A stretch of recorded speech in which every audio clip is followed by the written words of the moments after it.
यज्ञ से आत्म शुद्धि होती है। ये आत्म शुद्धि, आत्मा हमारी कभी कभी बेचैन हो जाती है। आपको आत्मा बेचैन क्यों हो जाती है? क्योंकि आत्मा में गंदगी का प्रवेश हो जाता है। आप कहोगे महाराज आत्मा में गंदगी, कौन सी गंदगी, कैसी गंदगी? काम, क्रोध, लोभ, मोह, मद, मत्सर, ये विकार जो है ना, यही तो गंदगी पैदा करते हैं। अब इस गंदगी को दूर करने के लिए, आत्मा की गंदगी को दूर करने के लिए कौन सा साबुन बन के तैयार हुआ है? किसी फैक्ट्री में कोई साबुन ऐसा बना है जो आत्मा की गंदगी को साफ करता हो। आपका वस्त्र गंदा है तो अनेक प्रकार के डिटर्जेंट पाउडर हैं, तमाम प्रकार के कपड़ा धोने वाले साबुन हैं, उनका प्रयोग करते हो। उनसे कपड़ों की, वस्त्रों की और शरीर की भी, ऊपर से जो शरीर में हम साबुन लगाते हैं, विभिन्न प्रकार के साबुन लगाते हैं, तमाम सेंटेड साबुन लगाते हैं। इसमें सुगंधी भी आ जाए। सेंटेड साबुन लगाने का मतलब क्या है? शरीर के ऊपर की गंदगी भी दूर हो जाए और शरीर में सुगंध आने लग जाए।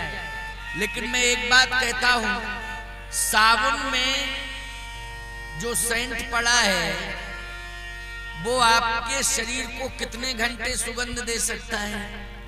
सोचिए जरा। अच्छा, वो सुगंध शरीर में दे सकता है घंटे, 2 घंटे, 4 घंटे, जितनी क्षमता उसमें होगी। लेकिन यदि आपका मन गंदा है, आत्मा आपकी दुखी है, उस आत्मा में गंदगी का प्रवेश हो चुका है, तो बोलो ऊपर की सुगंध से अंदर की बेचैनी समाप्त हो सकती है क्या? बाहरी सुगंध से क्या अंदर की बेचैनी समाप्त हो सकती है? ये बाहरी सेंट लगाने से क्या हमारे अंदर जो दुर्गंध है वो दूर हो सकती है? नहीं नहीं। याद रखना, शरीर की शुद्धि के लिए हम पानी का प्रयोग करते हैं, लेकिन आत्मा की शुद्धि के लिए हम संतों की वाणी का प्रयोग करते हैं। संतों की वाणी के माध्यम से ही आत्मा शुद्ध हो सकती है। शरीर को शुद्ध करने के लिए पानी की जरूरत है। किसी तालाब में पानी भरा है, नदी में पानी भरा है, कुएं में पानी भरा है, या आप हैंडपंप पर पहुंच गए, वहां से पानी ले लिया आपने, तो पानी से आपके ऊपर की गंदगी दूर हो सकती है। लेकिन आत्मा की गंदगी को दूर करने के लिए हमें ग्रंथों की, रामायण की, संतों की वाणी की जरूरत है। इसलिए आत्म शुद्धि के लिए ही यज्ञ हो रहा है, और आत्म शुद्धि के लिए अर्थात मन को निर्मल बनाने के लिए हम भगवान राम की कथा बैठकर सुन रहे हैं। ये हमारे अगणित पुण्यों का प्रतिफल है। अच्छा, ये कथा सुनने वाला श्रोता हो, कहने वाला वक्ता, कराने वाला यजमान हो, चाहे वो एक व्यक्ति हो, चाहे पूरा गांव हो, चाहे पूरा क्षेत्र हो, चाहे पूरा जिला हो, समझ रहे हो क्यों? लेकिन एक बात मैं आपसे पूछ रहा हूं, जरा विचार पूर्वक समझने की आवश्यकता है। कथा जो हो रही है ये किसके लिए? सुनने वाला व्यक्ति भी इसको सुन के तरेगा, कहने वाला भी कह के तरेगा, आयोजक भी तरेगा, अर्थात आयोजक मंडल भी तरेगा। और मैं कहता हूं, पवन के, वायु के वेग के माध्यम से जो राम कथा के शब्द हैं, ये शब्द वायु का वेग जहां जहां तक पहुंचा देगा, वहां वहां तक शुद्धि हो जाएगी, वहां वहां तक लोगों का उद्धार और कल्याण हो जाएगा। अब मैं कहता हूं, वायु का वेग सीमित नहीं है। हमारे शब्द को यहाँ की वायु ले गई, जहां तक गई उसका अस्तित्व चला, वहां तक वो शब्द चला गया। याद रखना, वो वायु के साथ जिसके शरीर को वो वायु टच करेगी, निश्चित रूप से उसके शरीर में वो वायु के माध्यम से कथा प्रवेश करेगी, उसकी भी आत्मा शुद्ध होगी। केवल ये मत समझना कि यहाँ पर इतने ही लोग बैठे हैं, इतने ही लोगों की शुद्धि या गांव भर की या क्षेत्र की नहीं प्यारे। इस कथा से यज्ञ का धुआं बोलो पवन के वायु के वेग के माध्यम से कोसों दूर जाएगा कि नहीं जाएगा? कोसों दूर जहां जहां भी यज्ञ का धुआं जाएगा, याद रखना वहां वहां का वातावरण पवित्र होगा। जहां जहां तक ये पवन के वेग के द्वारा मेरे शब्द जाएंगे, वहां वहां तक का वातावरण शुद्ध होगा।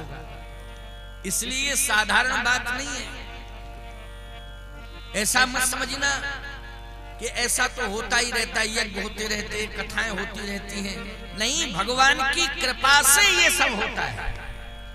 होते तो हैं, लेकिन ये नहीं समझना चाहिए कि होते हैं तो होते ही रहते हैं। भगवान की कृपा से ये सब होता है। आप कहो प्रमाण, तो मैं प्रमाण दे रहा हूं। अत हरि कृपा जाहि पर हो,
यज्ञ और कथा कराने का भाव आया। याद रखना, ये निश्चित रूप से समझ लेना चाहिए, उसके ऊपर भगवान की कृपा हो गई। जिसके मन में भी ये भाव आया, सहयोग करने का भाव जिन लोगों के मन में आया, उनके ऊपर भगवान की कृपा हो गई। जिस गांव में यज्ञ और कथा हो रहा है, ये कार्यक्रम हो रहा है, उस गांव के ऊपर भगवान की कृपा हो गई। क्यों भाई, हो गई कि नहीं हो गई? इतने प्रकार की कृपाएं एक साथ जुड़ गई हैं। फिर एक बार सुन लीजिए। अत हरि कृपा जाहि पर होई, पांव दे यही मार्ग सोई। ये तुलसीदास जी की चौपाई है। ये मत समझना किसी साधारण कवि ने लिख दिया। तुलसीदास जी महाराज भी कहते हैं कि रामचरितमानस में 7 कांड हैं। इन 7 कांडों में न तो मेरी बुद्धि से कोई दोहा लिखा गया, न मेरे विवेक से कोई चौपाई छंद सोरठा।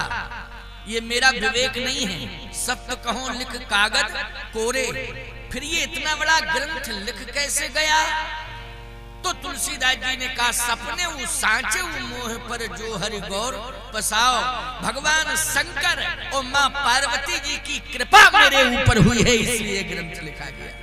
तो सीधी सी बात है कि आप रामायण की कथा सुन रहे हैं, आप राम कथा सुन रहे हैं, तो आप ये कृपा साध्य ग्रंथ सुन रहे हैं। इसका मतलब है कि तुलसीदास जी के ऊपर भी कृपा हुई थी भगवान शंकर की और पार्वती जी की, तब उन्होंने ये रामायण लिखी। और जितने भी छंद सोरठा दोहा चौपाइयां हैं, वो सब महामंत्र हैं। क्या है? महामंत्र हैं। तो सीधी सी बात यह है कि भगवान की कृपा जिसके ऊपर हो जाती है, उस व्यक्ति के मन में यज्ञ और कथा कराने का भाव आ जाता है। और जो लोग सहयोग करते हैं साथ में जुड़ करके, उनके ऊपर भी भगवान की कृपा हो जाती है। जिस गांव में होता है उस गांव पर भी कृपा हो जाती है। तो एक साथ इतनी कृपाएं, एक साथ इतनी कृपाएं जुड़ी हुई हैं। अब बोलो भाई, मान रहे हो कि नहीं विश्वास? एक साथ इतनी कृपाएं। अच्छा, और हम बता दें आपको, यज्ञ और राम कथा ये दोनों भगवान की कृपा से। और फिर संतों की वाणी से, संत वाणी से कथा सुनने को मिल जाए। जिस गांव में संत आ जाता है उस गांव के ऊपर भगवान की कृपा हो जाती है। और संत वाणी से कथा सुनने को मिल जाए तो फिर कृपा नहीं, वो तो अति कृपा। क्या है? अति कृपा। इसलिए अत हरि कृपा जाहे पर होई,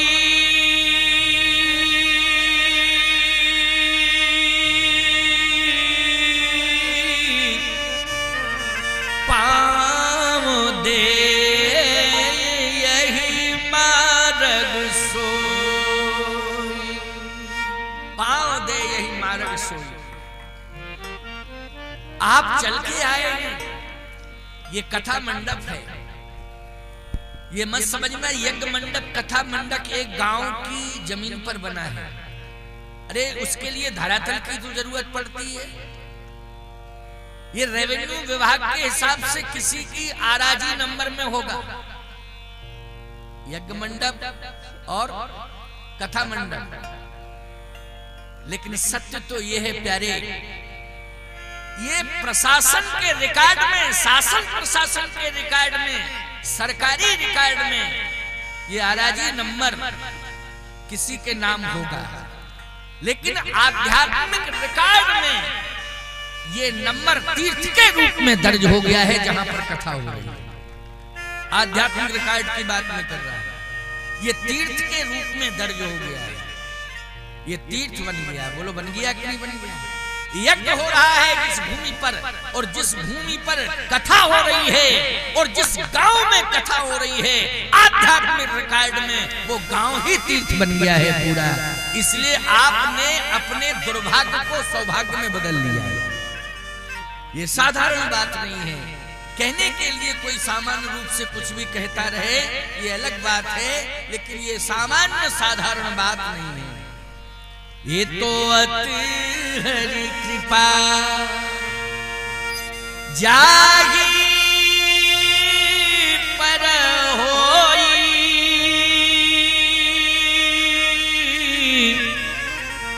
पाँव दे यही मार्ग सोई। इसलिए भगवान की अति कृपा। आप लोग अति भाग्यवान हो।